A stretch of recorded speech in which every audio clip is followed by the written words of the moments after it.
সকলকে futures family ব্লগে স্বাগত। বন্ধুরা, আজ আমি তোমাদের সাথে শেয়ার করছি একটা রেসিপি।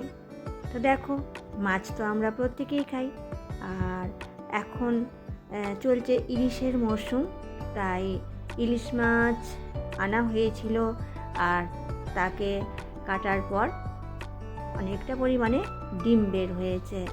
তাই আজকে আমি তোমাদের সাথে মাছের ডিমের এই রেসিপিটা শেয়ার করছি। আর এই রেসিপিটা কিন্তু খেতে হয়েছিল দুর্দান্ত।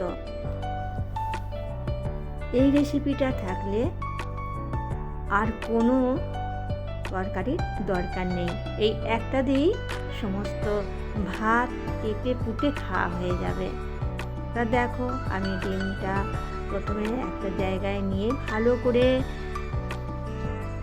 ভেঙে নিলাম, তারপর একটা একটু বড় জায়গায় নিয়ে নিলাম। ডিমের মধ্যে প্রথমে দিয়ে দিলাম পেঁয়াজ কুচি, তারপর এখন দিয়ে দিলাম একটু লাল লঙ্কার গুঁড়ো, হলুদের গুঁড়ো দিয়েছি, লবণ, আর দিয়েছি অল্প একটু আদা বাটা, আর এখন দিয়ে দিচ্ছি বেসন, বাইন্ডিংটা ভালো হবে সেই জন্য দিয়ে এবার ভালো করে সবটাই এইভাবে আমি মেখে নিচ্ছি। বেসনটা দিলে বেশ একটু টাইট ভাব আসবে, তাতে বড়াগুলো খুব ভালোভাবে তৈরি করা যাবে। তা দেখো, সেই জন্য খুব সুন্দর করে মেখে নিলাম সমস্তটা।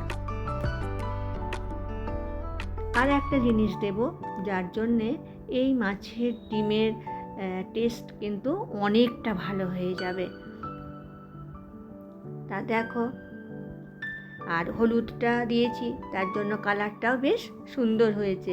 এই যে এবার দিয়ে দিচ্ছি লেবুর রস, এটা হচ্ছে কাগজি লেবু, আর এই লেবুর রস দেওয়ার জন্য এর টেস্ট কিন্তু অনেক বেড়ে যাবে। তা দিয়ে এবার ভালো করে এই লেবুর রস দিয়ে সমস্তটা আবার মেখে নিলাম।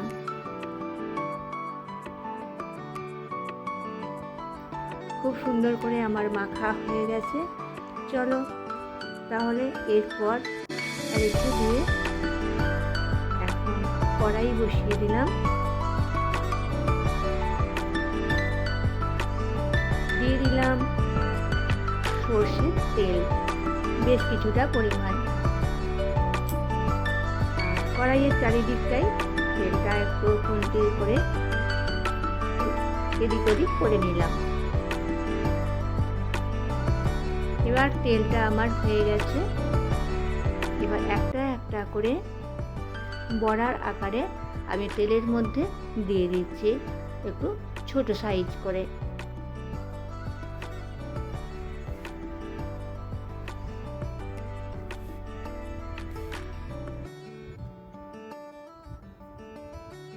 আর মাছের ডিমের বড়া তো আমাদের সকলেরই খুবই ভালো লাগে। তা দেখো, যতগুলো তেলের মধ্যে দেয়া যাচ্ছে আমি সেইভাবেই দিয়ে দিচ্ছি।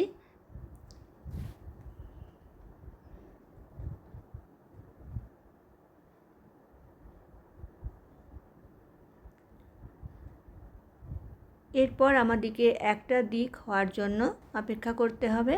তা একদিক হয়ে গেছে, তারপর আরও একটা দিক উল্টে দিচ্ছি খুন্তি দিয়ে। খুব সুন্দরভাবেই হয়েছে, বেশ খুব ভালোভাবেই এটা উল্টে দেওয়া গেল। তা বন্ধুরা দেখো, আমার এই বড়াগুলো হয়ে গেছে। এরপর একটু এদিক ওদিক করে নিয়ে বড়াগুলো এবার তুলে রাখছি।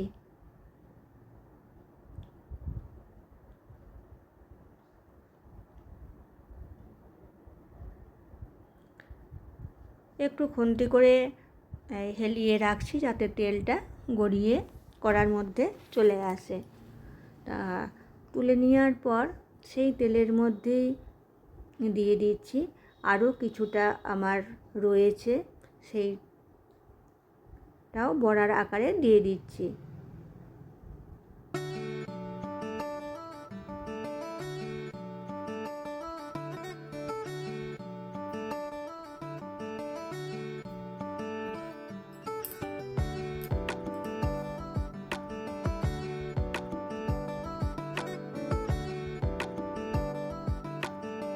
তা যতটা ছিল আমি সবটাই এই দুবারে ভেজে নিচ্ছি।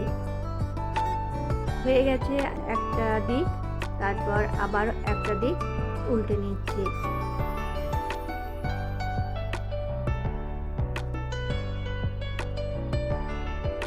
তো এইভাবেই উল্টে পাল্টে বড়াগুলো তৈরি করে নিচ্ছি বন্ধুরা।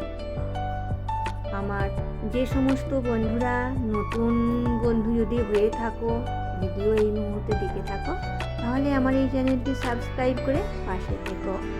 তা দেখো হয়ে গেছে বড়া, সমস্তটাই তুলে নিলাম। তারপর তেলের মধ্যে দিয়ে দিলাম দুটো কাঁচা লঙ্কা আর কালো জিরে ফোড়নের জন্য। তারপর আমি দিয়ে দিয়েছি এখানে মশলা, দিয়েছি হলুদের গুঁড়ো, আর কালারের জন্য লাল লঙ্কার গুঁড়ো, খুব সামান্য দিয়েছি কাশ্মীরি মরিচ গুঁড়ো, যেটা মেন কালার তৈরি হবে সেইটা, আর দিয়েছি জিরের গুঁড়ো আর সর্ষে বাটা দিয়ে ভালো করে একটু নাড়িয়ে নিয়ে দিয়ে দিলাম জল, আর তারপর দিয়ে দিলাম পরিমাণ মতো লবণ।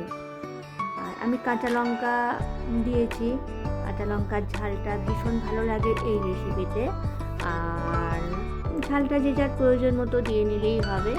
এরপর আমি দিয়ে দিচ্ছি কিছু ইলিশ মাছ, প্রয়োজন মতো আমি মাছ নিয়ে নিয়েছি, তোমরাও তোমাদের প্রয়োজন মতো দিয়ে নিও। আমি মাছ দিয়ে দিলাম, দিয়ে এরপর ঢাকা দিয়ে দিচ্ছি।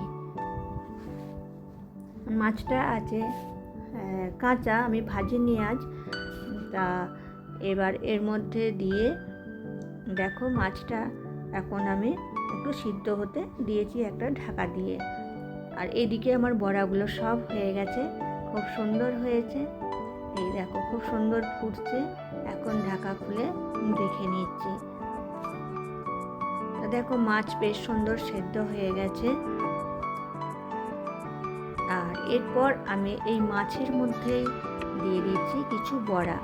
আর এই বড়া তো শুধু খেতেও ভীষণ ভালো লাগে, গরম ভাতের সাথে এই বড়া ভীষণই ভালো লাগবে।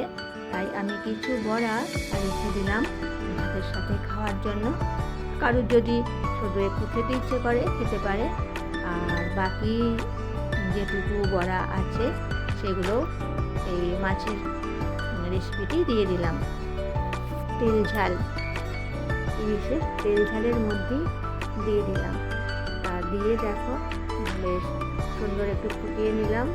আর গ্যাসের ফ্লেমটা এখন একটু কমিয়ে দিয়েছি। এই রেসিপিটা কিন্তু খুব ভালো লাগে, মানে একটু গরম ভাত আর এই রেসিপি, ব্যাস আর তো কিচ্ছু তরকারির প্রয়োজন পড়বেই না। তা দেখো আমার খুব সুন্দর সিদ্ধ হয়ে গেছে। এরপর একটা ঢাকা দিয়ে দিলাম। তা দেখো বন্ধুরা কতটা সুন্দর হয়েছে। আর এই দেখো ভালো করে একবার নাড়িয়ে দিচ্ছি সমস্ত কিছু।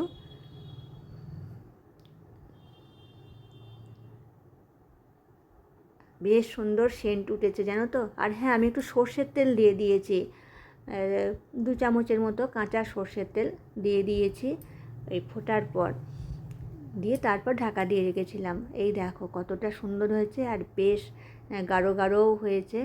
আর এটা ভাতে মেখে খেতে তো মানে দুর্দান্তই লাগবে। তা মাছ আর মাছের বড়া দিয়ে খুব ভালো লাগবে। আর মাছের বড়াগুলো খুব নরম হয়েছে, একদম তুলতুলে। তা দেখো কতটা সুন্দর। তোমাদের কেমন লাগলো জানিও, ভালো লাগলে চ্যানেলটি সাবস্ক্রাইব করে পাশে থেকো। আজকে আসি, টাটা।